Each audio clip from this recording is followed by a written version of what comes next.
All right, got it. The meeting has been live streamed. I think we're live. Let me see if I can see James on the screen. I don't see you yet, but here you are. All right, are. got it. The meeting has been live streamed. I think we're live. Let me see if I can. Okay, I closed the window. All right, everybody. Hello, and hello, James. This is my special guest for today. Let's officially start this show. As always, you're watching Dream Big with Zhanna, inspiring you to reignite, refire, and refuel your life. And this is the place where I interview experts in different fields, experts who can bring so much knowledge and inspiration into our lives to keep us inspired and with practical, tangible, and non-tangible things and expertise. And today, my amazing special guest is James Hipkin. And James and I, we met not that long ago, but he is just such a light in my life and the lives of others in the group that we belong together, that I decided, there's no way I'm not going to share James's expertise because we all need it. He is an expert in websites. But before anything else, let me give you a few lines from his official bio. So over a 40 years career, James worked in marketing and advertising at a high level. Since 2010, he has built his clients' businesses with digital marketing. James is an accomplished, forward-thinking marketing professional. His clients include Sprint, Apple, Wells Fargo Online Bank, and Toyota. They appreciate his practical, no-nonsense approach, and I love that. He has the scars and many stories to share, but marketing, he believes, done well, creates value for customers as well as the businesses. And James is just such a delight to be around, and he cares about his customers. He cares about what he does. He knows he's a true pro, but as we know, people don't join businesses, they join people. So James, I'm excited to have you here and can't wait to dive into this conversation. I'm happy to be here, Zhanna. It's a pleasure. I'm looking forward to sharing, my little bits of knowledge, and hopefully it will help folks think about things, specifically their websites, in a different way. That's closely tied to the mutual exchange of value that is successful business. Absolutely. Thank you so much. But James, I can't skip that question. This is the question I ask everybody, every single guest, and I start with that.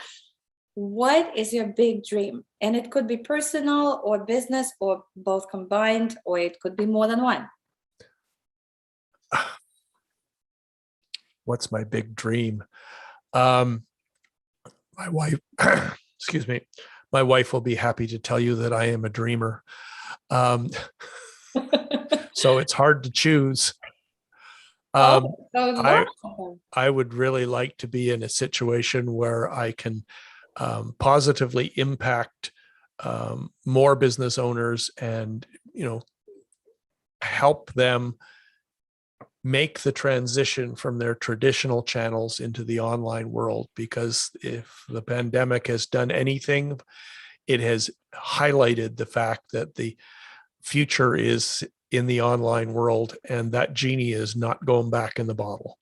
Absolutely. And so it's you need to get on board or get out of the way, because it's not stopping.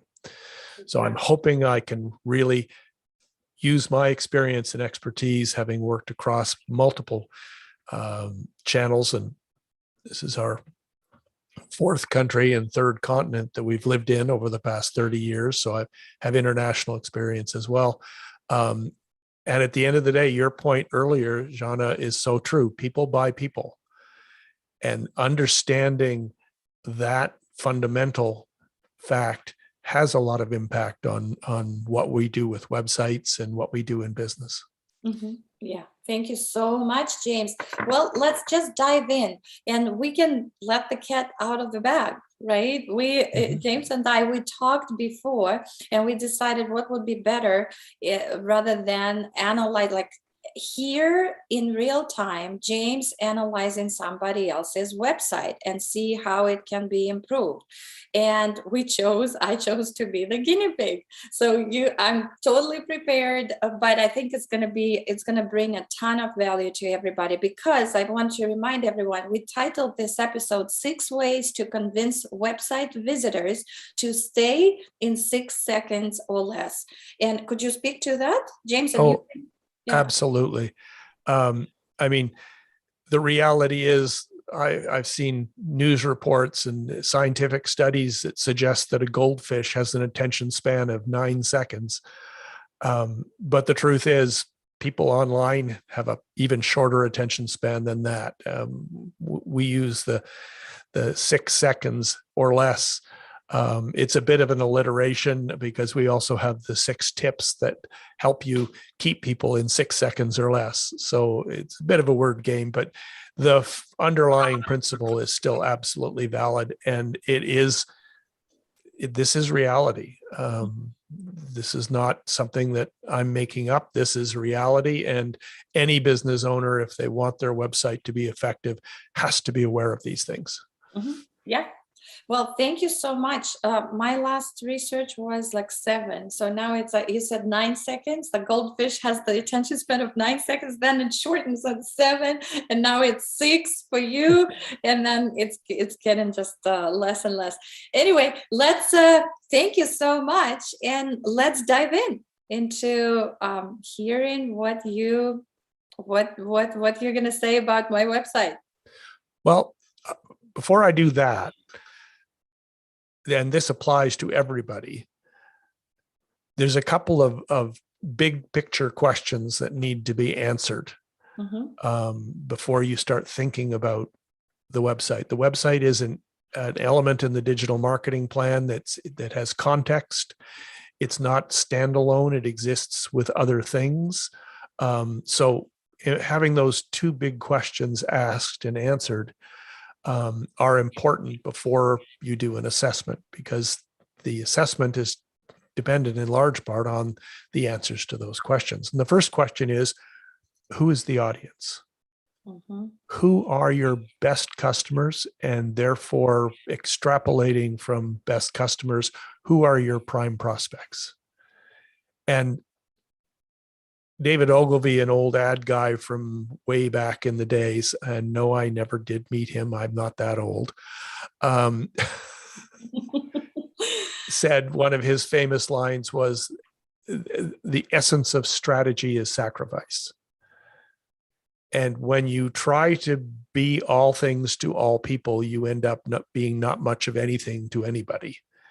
Yeah. So getting a clear understanding of who the audience is, who your best customers are, and by extension, who your prime prospects are, is a vital first step to this. And I see this mistake being made. I look at a website and go, they have no idea who they're talking to.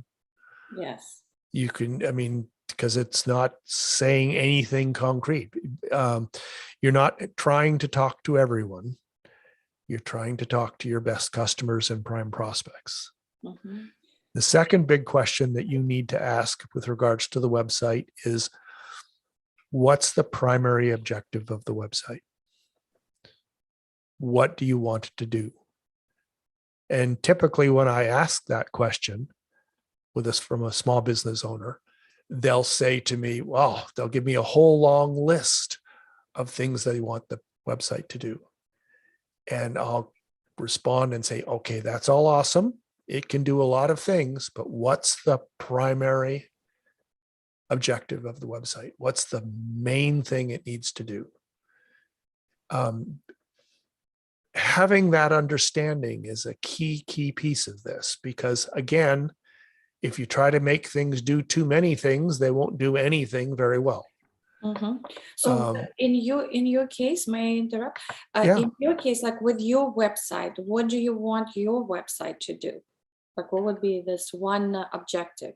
Well, that's a great question. I mean, typically in business to business, two objectives tend to cover off the majority, 80%, 75% of situations. And that's either conversion, which is the obvious, I'm in business, I want people to buy something or do something or take some sort of action in that sense. So that's a conversion objective.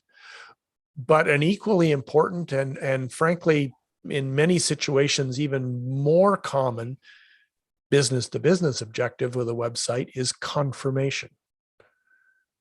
And that distinction is important. In professional services, it's quite common for the majority of your business to come to you via word of mouth.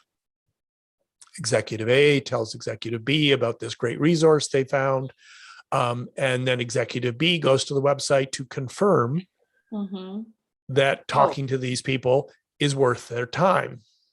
I see. Okay, so with then you go into the clear messaging on the website again, who you're talking to. So these two are tied together, right? Like who is your Exactly. Okay. And it's that 1-2 punch. When you combine the first question with the second question, what you end up with is a value proposition.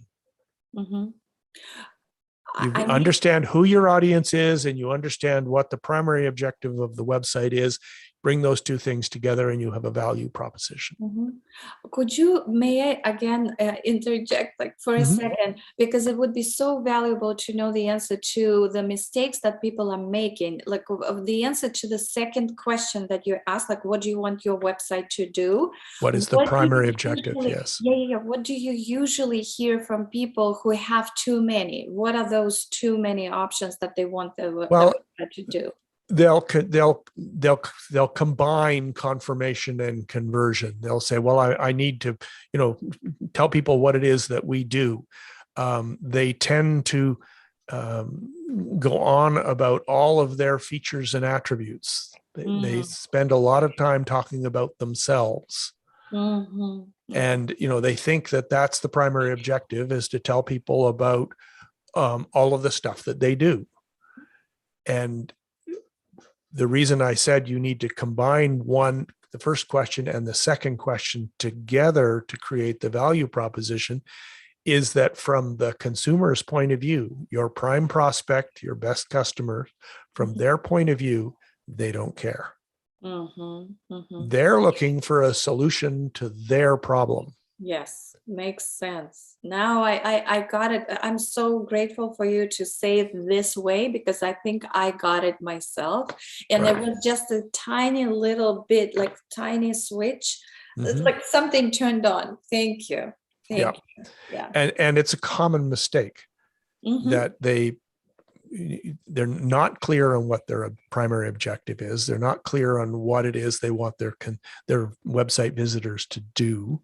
And they're not clear on what their website visitors are looking for. What's the problem they're trying to solve? So they end up putting way too much information on the homepage.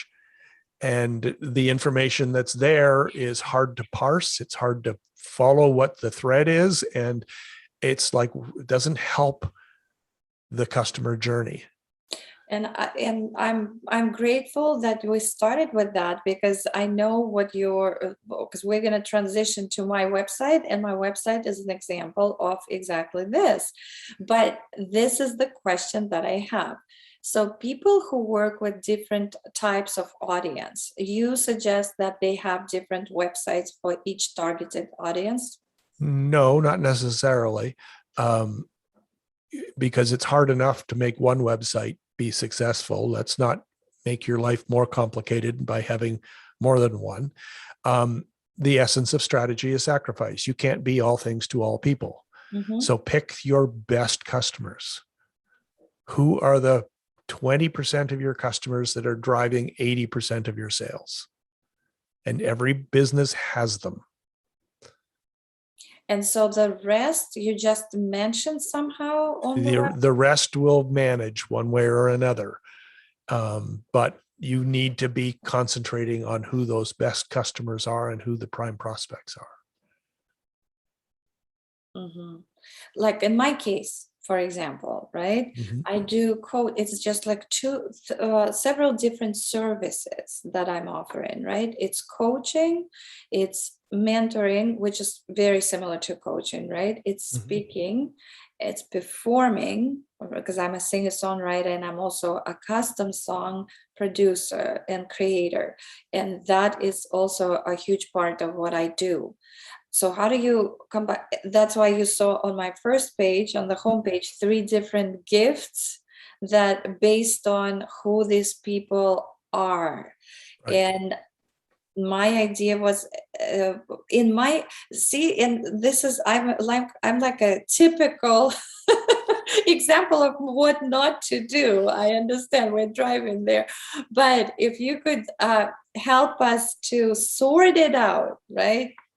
Because in my head it's all the same, right? Right. It's part of you have this whole picture in your head, but for Right. And people, it's not to suggest that you can't do other things on the website, but you need to have a primary objective. You need to have a main reason why somebody should stay, because you only have 6 seconds, and 6 seconds is not a lot of seconds. And there's a lot of things that need to be done in those 6 seconds.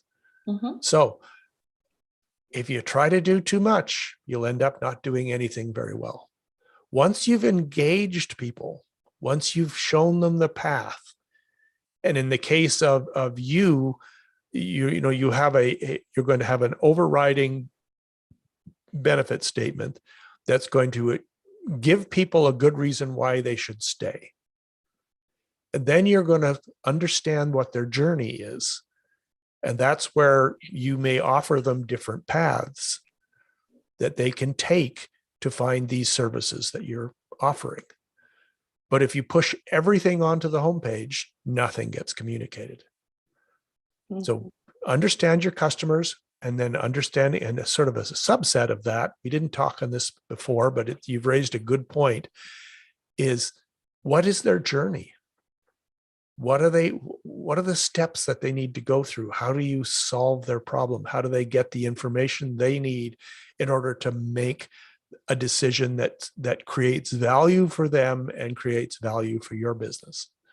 It's that mutual value proposition that we touched on earlier. So that's, and I'll talk about this in more detail when we get in looking at your homepage. But that's the concept. You need to have a primary objective and a primary message. That's in purpose is to engage your audience, and then there are other things that can be accomplished at the website. It doesn't mean that you have to throw all that other stuff away, but it gives you a structure, Mhm. you know, to make this make sense. I You know? get it. Yeah, get it. And conversion should be, to me, from what you said, conversion should be the primary object. If it's a business owner, whether that's B2B or B2C, it has to be the ultimate goal, right? Well, but it depends how you. Again, it's the word primary is very important. If you're in professional services, Mhm. where they're, you know, an accountant or a lawyer or a massage therapist or a Pilates instructor, or conversion is obviously part of this, but the primary objective in the majority of those situations is confirmation. I just need to be comfortable that these people are worth my time And real. and can do the work that I need to get done. Again, that outside in perspective.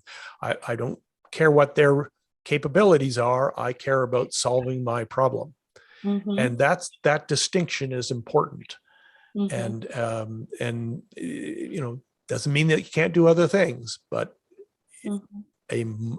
when a website is clear on its primary objective, it is more effective without exception. That's beautiful. I also, James, when I was at your website, right? Mhm. What I know, what really struck me is, in the best way possible, is that you use the image, right? No matter which Mhm. page you go to, there is an image, and then there's a little bit, just one paragraph of text. So there's a lot of sort of what people refer to white space, although it could be gray or any other color, Right. but there's space in between. Right. And this is probably also one of the common mistakes, because we're trying to put everything, and the more information we think is better. But Right. what is your take on that? It's like an onion. You need to create your content in layers, Mhm. and those layers are a function of your customer journey. Once you've got them engaged and then they pick their path, what are the next questions that they're likely to be asking? And each, what I'm going to talk about in the 6 tips to keep people in 6 seconds or less, these same 6 tips apply to virtually every page in the website. How they're executed is going to depend on how deep you are in the website and etc. But the principles behind the 6 tips are valid on virtually any page in a website.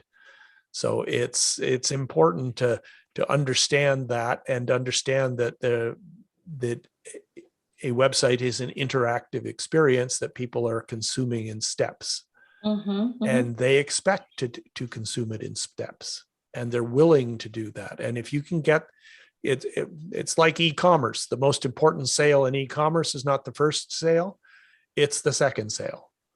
Really? Oh yeah. So what is the idea, the philosophy behind it? Because if you can sell somebody something twice, the chances are you'll be able to sell it to them a third time. So it's like the loyalty of the customer. Right. So the more important sale is not the first one, it's the second one. And that's why sales funnels are structured the way they are. That's why relationship marketing systems are structured the way they are, because they're trying to get that second sale. And once they get the second sale, getting the third sale is a lot easier. Yes. Yeah. So same thing with how you lay out a website. If you can get somebody on the homepage to click deeper into the page, you've all automatically exceeded your 6 seconds, and you've got them. And as long as you continue to give them valuable content, they'll follow their journey and get the value that they're looking for, and that will be a successful experience. Beautiful. Yes. Wow. It's the whole philosophy behind it is fascinating. You're the first person who is explaining this website philosophy, I would say, and also the art and the science of creating it in this way. I'm really happy for this conversation, and I hope you guys are getting this immense value from James. All right. So what are the 6? Do you want to talk about the 6 ways? Yes, the 6 tips. Let's talk about that. So you've got 6 seconds or less to get somebody to be engaged in what it is you're trying to communicate. The first is page load speed. Page load speed. I never even thought about that. If you've only got 6 seconds and your page and your website takes 5 seconds to load, that means you now have 1 second to do everything.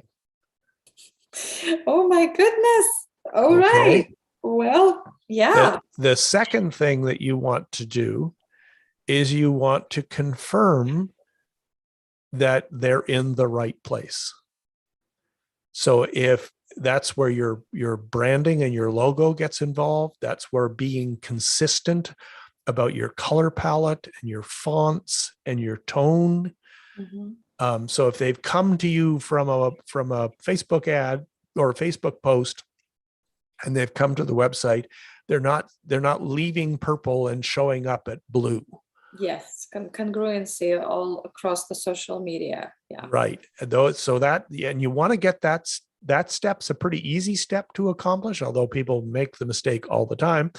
But you want to get that out of the way right away. It's just an instant, yes, I'm in the right place. You don't want to make that process hard. The third tip is outside in benefits. What is the benefit to the visitor for being on the website? What is the problem that you're trying to solve? What is the problem that they are trying to solve? Get that message very clear that you recognize their problem and that you have a solution.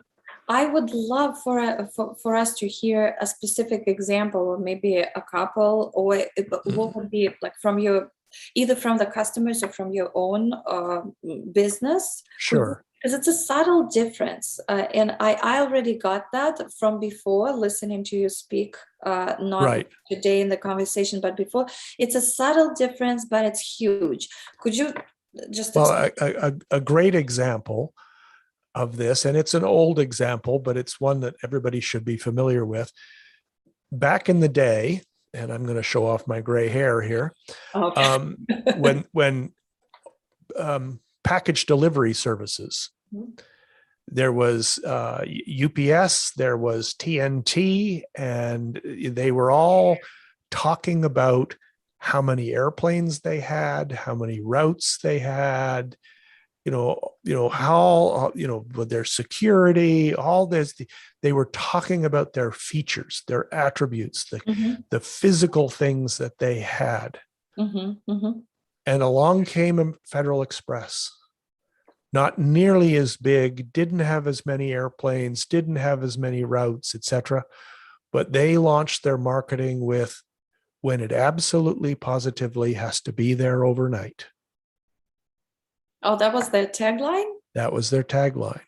Oh, they repositioned the overnight delivery, package delivery industry, because Federal Express was talking about a benefit. They were solving a problem that the decision maker in a business had. I have to get this package to this other city tomorrow. Right? So they solved their best customers' problem.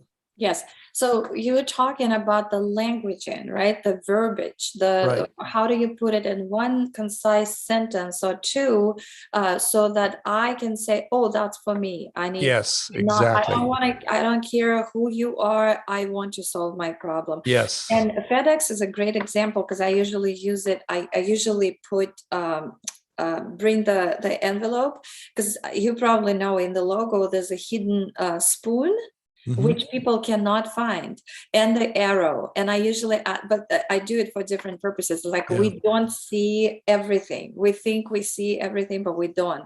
Like this hidden images in the logo, but like timely, right, and measurable. Right. Yeah. And it's you'll, as soon as you start thinking about this, you'll see this in good advertising all over the place, where, Procter & Gamble is not talking about how the Pampers diaper is leak proof.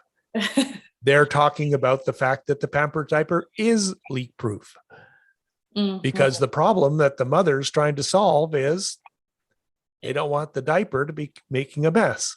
Yes. So they don't talk about the technology, they talk about the benefit. Yes. Now, the technology is still important, and this is what technically it's called reason to believe. So you still need some of that information, but you don't want to lead with it. So that's the third tip is make your headlines benefit oriented. Give them a reason to stay. The fourth tip is, and you touched on this before, Zhanna, about the white space and images. Make the page easy to consume. Make it friendly. Walls of words are not friendly. Images are. You want to make the words very easy to consume. Yes. And there's some design principles that are important there. And we're going to talk about that in a little bit more detail in a second. So the fifth thing that you want to do on the page is inspire trust. And how do you do that? Well, that comes through social proof. That comes through testimonials. That comes through companies I've worked with. So you want to reinforce with your audience that you are trustworthy, that you have the capabilities. That comes from, this is where your features and attributes get involved. Reasons to believe. Mhm. You know, I can say with confidence that I can solve this problem because we've been doing this for 30 years. Yes. But don't lead with we've been around for 30 years, because the person who's arrived is like, so how Right. does that Help me. help me? Mhm. Mhm.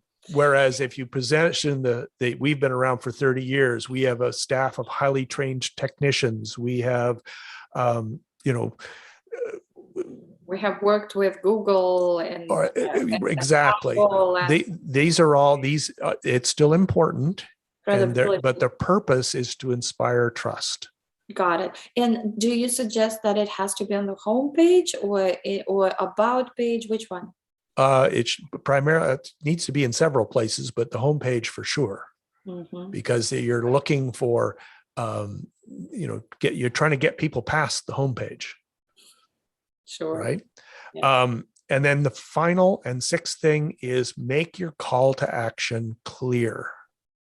Got it. Yes. And And the implication there is the path needs to be clear, and it doesn't need to be confusing. so if it's click, you mean like click here or book a call with me here, and then Exactly. the link. Right. And don't have multiple calls to action. Like I do. Well, but that's for different. For We're gonna get there. okay. Yes. So the 6 tips: page load speed, confirm they're in the right place, give them a benefit-oriented reason to stay, make consuming the content easy Mhm. using white space and visuals and short text, inspire trust through social proof, testimonials, companies you've worked with, your features and attributes, and then make your calls to action clear and and logical to the customer journey. Got it. So that's an awful lot of stuff to do in 6 seconds, but that is reality. So do you want to take a few minutes and we'll look at your website? Absolutely. Yes. I hope we do have a few minutes because James is so booked. Yeah, it's an honor to have him on the show because he's very in demand. Okay, well, we'll go through it quickly. So let Yeah. me share my screen. And I just want to talk to everybody who is listening and watching, guys. While James is auditing my website, please take mental notes about yours because it's relevant to everybody. Because my mistakes are not so unique, I can assume. Exactly. And I know you don't want me to talk about too much that's technical, but the first thing is page load speed. And I ran your site through a tool that we use, and this is not good. Oh, really? Okay. Well, And if you look down here, mhm. fully loaded time is 10 seconds.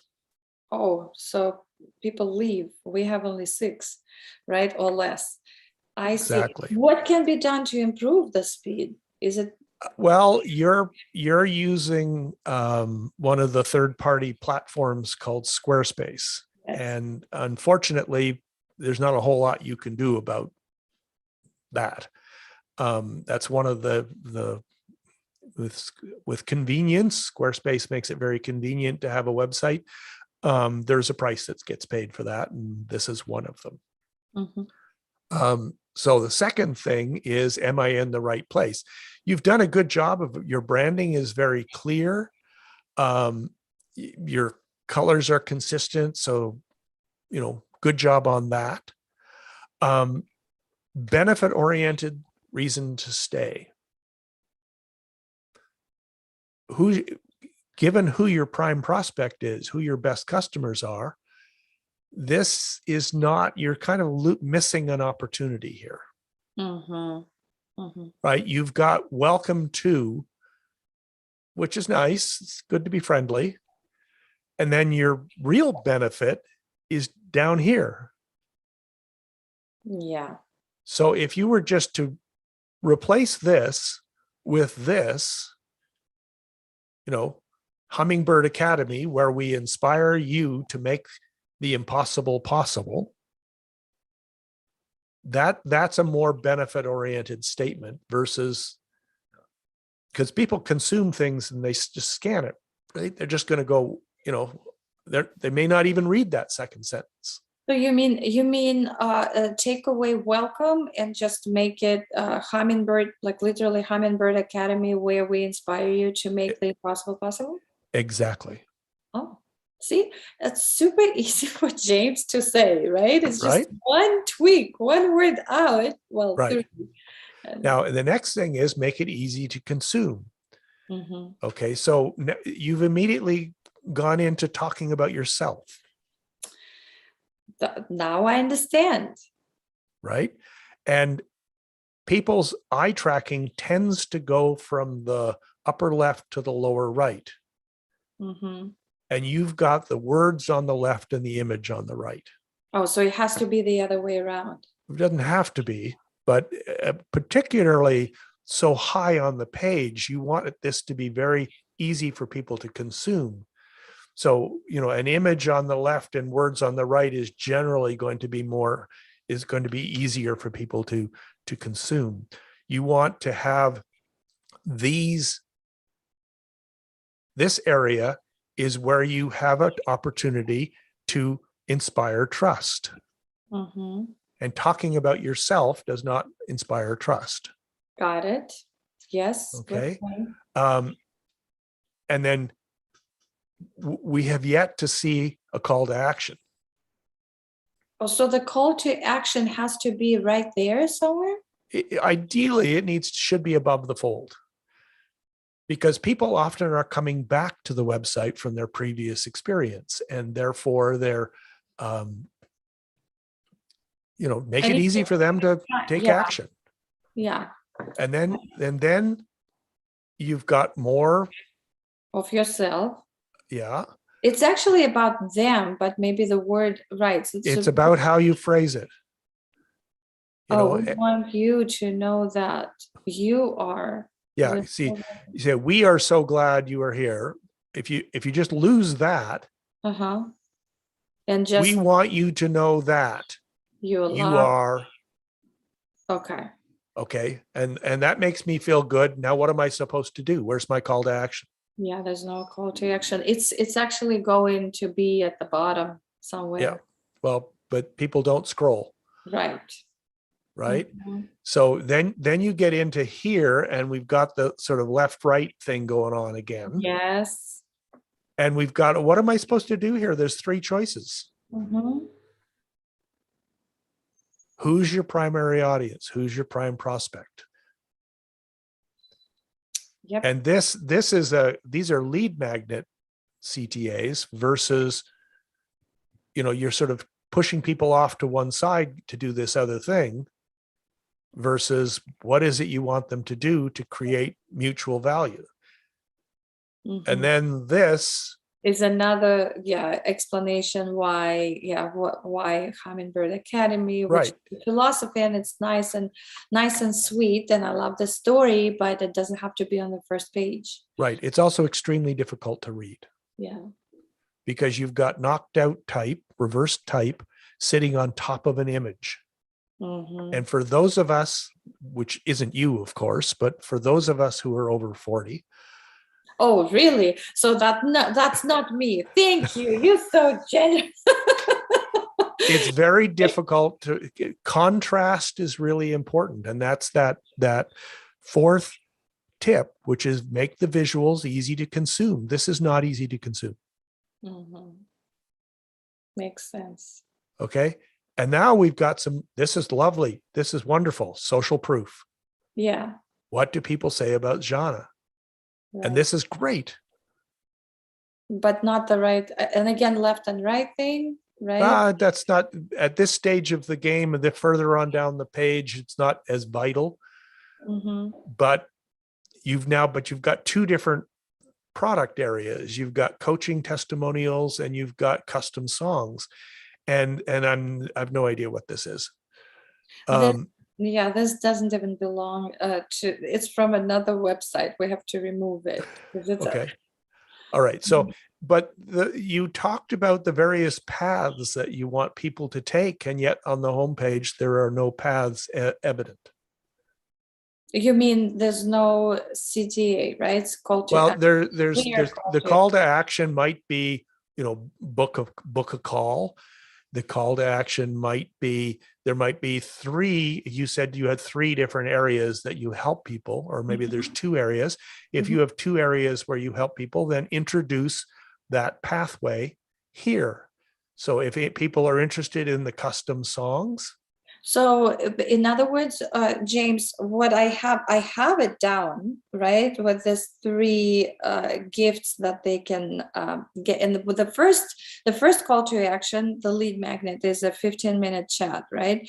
So and then there's one at the bottom is a song. So you are suggesting that I can just rephrase them and put them up there to the top so that they know what the options are for them.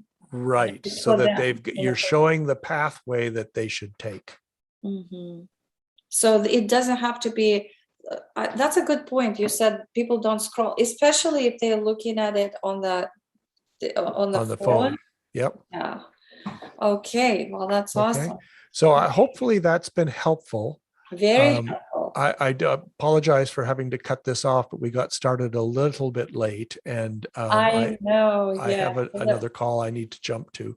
James is so busy. Yes. Well, James, it's been a pleasure talking with you. It's been extremely valuable, and I hope you guys who are watching and listening to this show, we just finished yet another episode of Dream Big with Zhanna, inspiring you to reignite, refire, and refuel your life. And my special guest today was the one and only James Hipkin. How do you pronounce the name of your company, James? Innately. INN, the number 8 LY. And if you want to take a moment and chat with me about your website, you can go to vipchatwithjames.com and book a few minutes with a Zoom meeting, and I'll be happy to talk to anybody about their website and their digital and online marketing. vipchatwithjames.com, and I'd love to hear from you. Absolutely. Also, if anything that stood out from the conversation, please leave them in the comments below the video on YouTube or on Facebook. And James is easy to get in touch with, right? So it's vipchatwithjames.com. James, thank you so much. Any parting words of wisdom from you? Just I'm going to circle back to the very first. The two big questions that you want to ask is, who is your best customer and therefore your prime prospect, and be very clear on that. And then what is the primary objective of the website? What is the main thing you need this website to do? Bringing those two things together will generate a value proposition that will turn the website into a digital thing that cost a bunch of money into a powerful fulcrum that increases the value proposition that you have for your customers and for your prospects. So love to chat with anybody about this in more detail, vipchatwithjames.com, and be great to hear from you. It really would. Thank you, Zhanna, for the opportunity to share my thoughts with your audience. Thank you so much, James, and we'll